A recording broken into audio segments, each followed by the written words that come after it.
Bonsoir, j'espère que vous allez bien.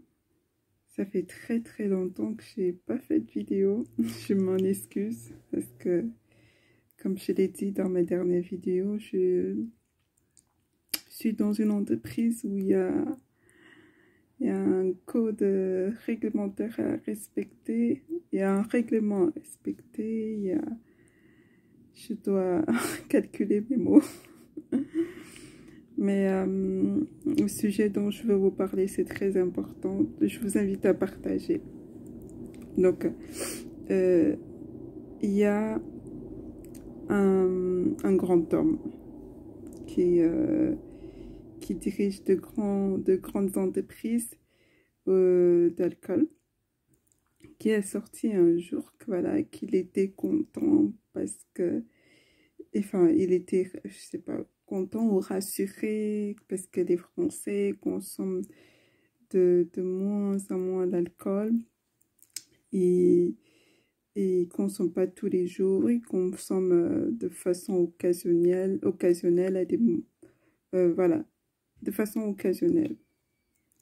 Et cet argument-là, beaucoup de gens ont accepté, ceux qui combattent, ceux qui sont en train de lutter pour que les doses d'alcool soient réduites, voilà, ont été satisfaits par cet argument qu'il a sorti. Même les industriels ont été satisfaits par ça.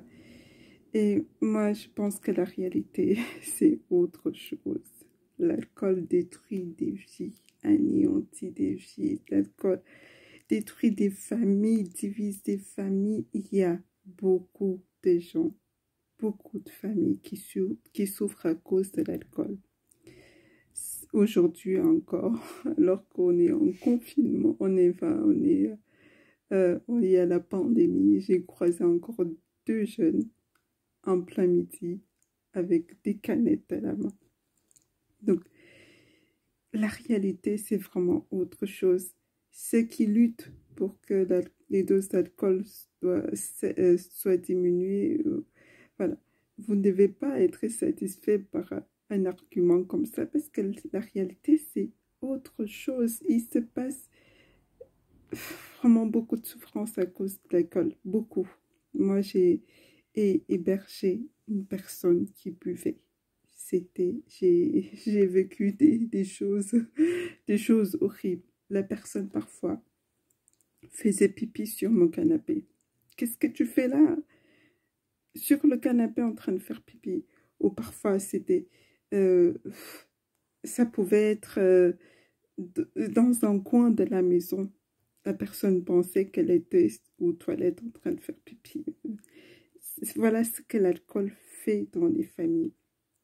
Et détruit une personne. Donc, il ne faut pas arrêter de lutter, hein, de lutter pour que ça soit diminué. Il ne faut pas arrêter de parler pour que les gens qui boivent là, qui arrêtent déjà de boire. Hein.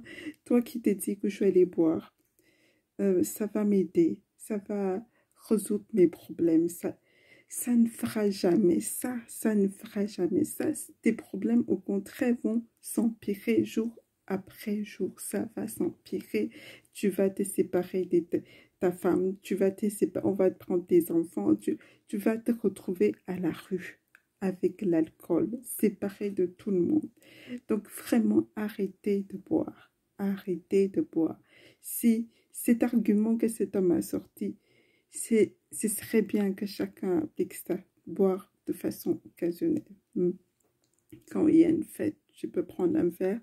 Même le Seigneur Jésus-Christ buvait. Il buvait avec ses disciples. Donc mais c'était pas le style à débordement où tu te retrouves tout nu, où tu te retrouves, tu sais même plus où tu es. Tu marches dans la rue, tu avances, tu recules, voilà, tu es dans un autre monde. Il buvait de façon équilibrée. Donc, c'est pas quelque chose qui condamne, puisque lui-même, il buvait. Et même l'apôtre Paul dit dans un des versets à Timothée de boire un petit verre d'alcool pour ses problèmes d'estomac. Et moi, à un moment, j'avais des problèmes d'estomac, je buvais ça et ça me soulageait. Donc, parce que et ça m'a soulagée. Parce que moi-même, à un moment, je condamnais l'alcool. Je dis, il faut pas boire, il faut pas. Et quand j'ai lu ce verset-là, parce que j'étais dans une église où on nous enseignait ça, l'alcool, c'est pas bon, il faut pas boire, il faut arrêter. Donc, voilà. Et donc, j'avais arrêté, je condamnais ceux qui buvaient.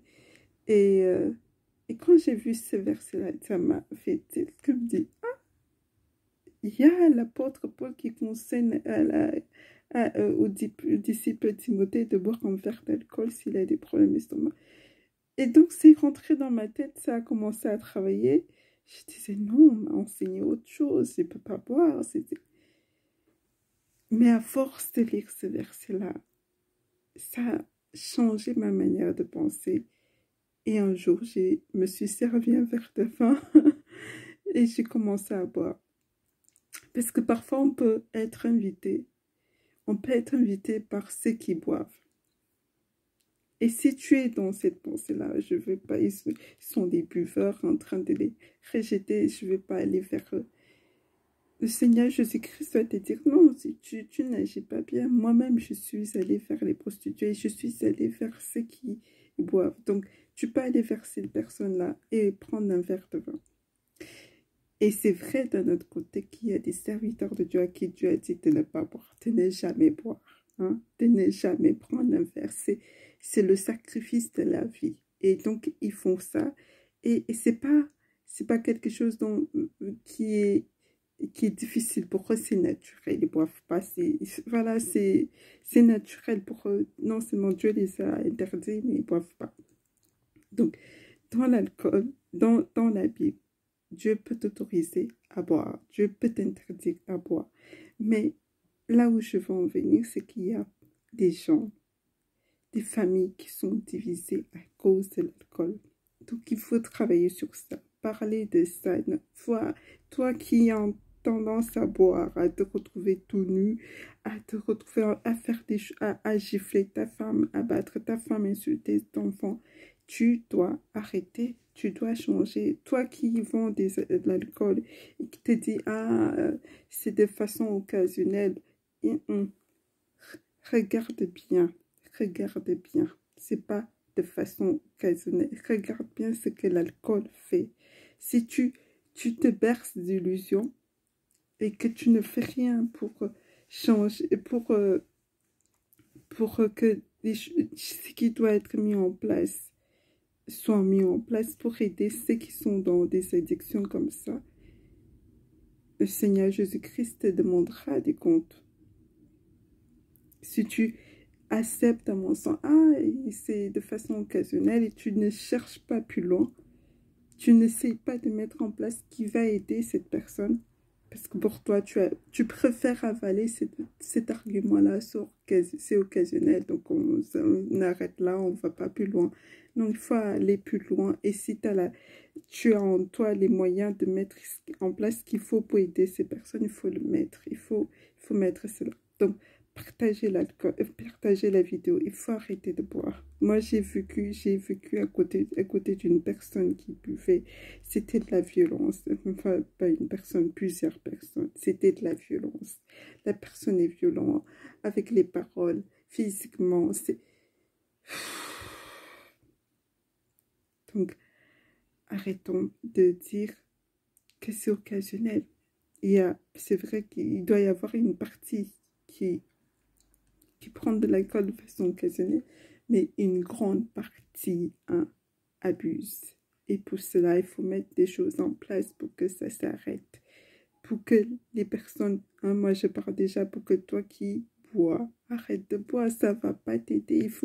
Si tu as un problème, tu dois te mettre en action pour que ton problème soit résolu. L'alcool ne va jamais t'aider. Si tu as un problème mental, cherche des coachs, cherche quelqu'un, cherche la solution à ton problème. Si c'est financier, frappe les portes qu'il faut. Tu as dit, tu frappes, on va t'ouvrir. Commence à frapper les portes. Moi, j'étais en situation d'expulsion.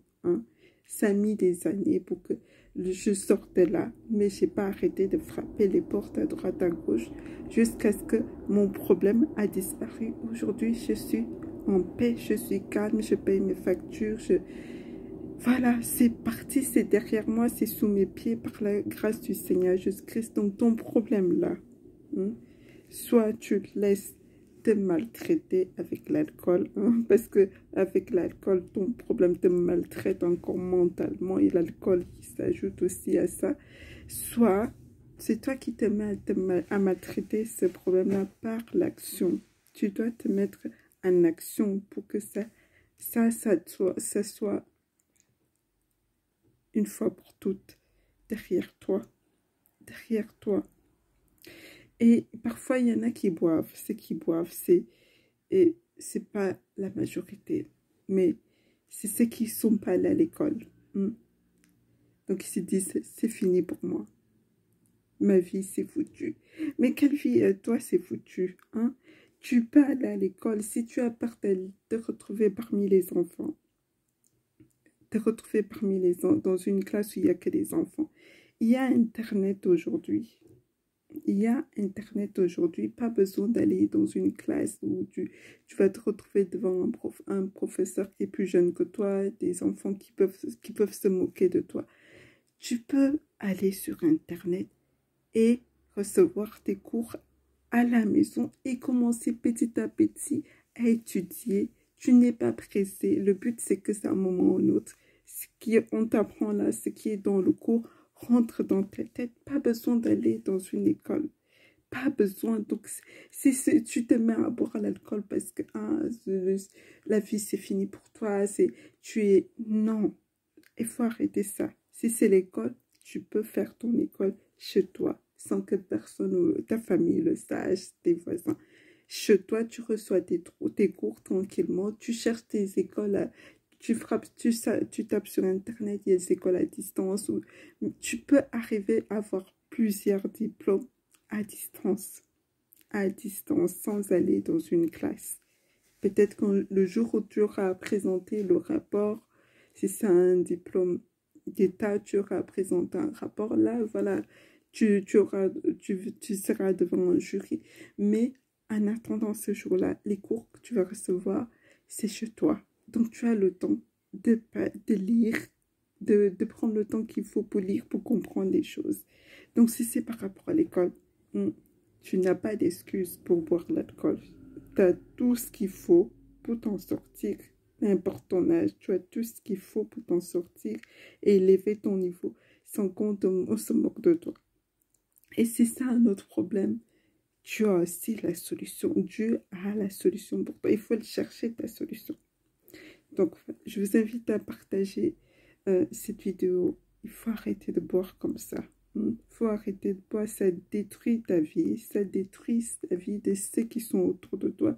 Ils se retrouvent avec des traumas pas possibles. Voilà ce que j'avais à dire. Je ne sais pas quand est-ce que je vais refaire une vidéo. Dès que Dieu permet, je le ferai. Mais voilà, comme je vous ai dit, c'est pas évident pour moi d'en faire tout le temps. Donc, parce que je dois choisir mes sujets. Voilà. Sinon, je vous souhaite de passer une bonne soirée et à bientôt. Au revoir. Et du courage. Battez-vous pour vos problèmes. Tu as la solution. Battez-vous. Tu vas trouver la solution, tu vas y arriver, tu vas t'en sortir. Peu importe le temps que ça va prendre, tu vas t'en sortir. Voilà, bonne soirée.